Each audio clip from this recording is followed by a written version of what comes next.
Okay, 223 on the FA X10. A few people wanted to see this. Now they're going pretty good. I have no problems with them at all. But I want to say I had some horrendous problems in the past with the 223 and 223 on the F10 and the X10.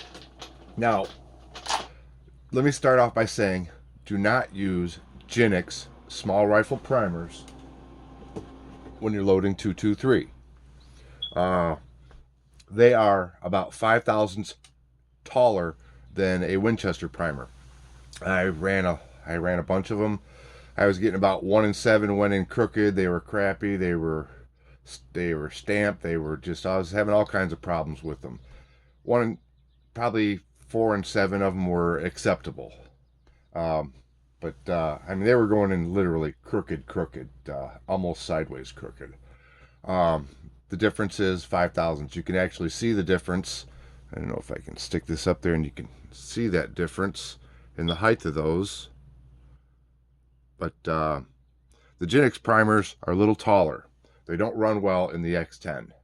Bottom line. So if you're trying to use GINEX 10 on the small rifle primers. Now I did not have this problem at all on the GINEX on the small pistol primers. They ran okay. I'm going to try some American primers on that, see how that goes, and that'll be another video. But for now, with the small rifle primers and the X10, GINEX primers do not work. I use Winchester primers. They work just fine. I had called Frankford Arsenal. I said, hey, what am I doing wrong here? What's the problem? They said, well, we've had that problem with GINEX primers on the X10. And so I went out, I went to the gun show this weekend, picked up some primers, and I measured them, I put them in, I ran them, and they run just perfect. Little to no disregarding the acceptance criteria. I mean, I'm really happy with those. Actually, I'm kind of excited the fact that I'm reloading and I'm getting almost 100% quality off of it, like I expect. But I just wanted to put this video out here to, to let you know that the GINEX primers do not work on the 223 on the Frankford Arsenal press. Now, one thing I want to show you guys is in here. I had this little piece. I don't use the plastic bumper on the priming pin on the priming assembly here. I use a little piece of hard foam on there. It does wear out, but it pushes the case, the bottom of the case, up against where it needs to go, and it fits in.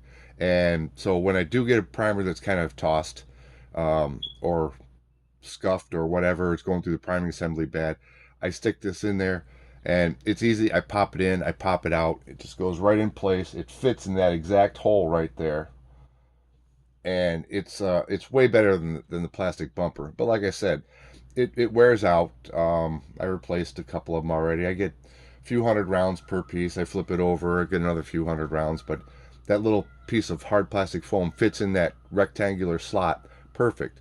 But not to go above the shell plate though, because then it's pushing the case over, and that doesn't help anything. It pushes the bottom of the case over. But once again, I just want to reiterate, GINEX primers, GINEX small rifle primers do not work on the X10. The American made primers that I'm using now, Winchesters, they work just perfect. But that's one thing I wanted to say about the 223. Love it, love the press. It has its issues. I mean, all presses have a few issues.